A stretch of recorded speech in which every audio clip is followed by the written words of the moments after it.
આપણે સમાચારોમાં આગળ વાત કરીએ સુરેન્દ્રનગરની તો સુરેન્દ્રનગરના 10 કેન્દ્રો પર જીપીએસસીની પ્રિલિમિનરી અને પરીક્ષાઓ યોજાઈ, જેમાં સ્ટ્રોંગ રૂમ પરથી પેપરો કેન્દ્ર પર રવાના કરવામાં આવ્યા હતા અને કલેક્ટર સહિતના અધિકારીઓની હાજરીમાં સ્ટ્રોંગ રૂમની સીલ તોડી અને પેપર કેન્દ્ર સુધી રવાના કરાયા હતા।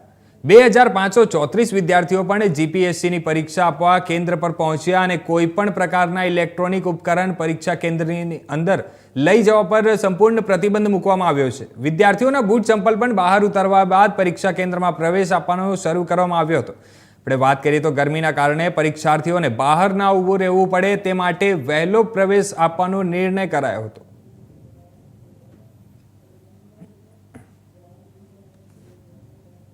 दीदी खुशबू सुरेशभाई झाला छेल्ले 3 टर्मथी तैयारी करे छे। एणे पहली जीपीएससी परीक्षा आपी दीधी, एमां पास थई गई छे।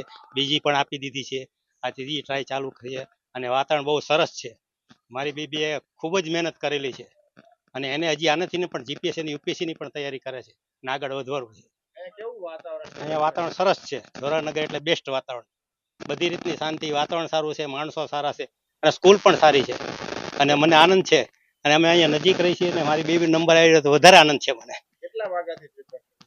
લગભગ 12 વાગે કહેતી હતી, તો એન્ટ્રી થઈ ગઈ છે, અહીંથી 11:30 પહેલા આવી ગઈ છે।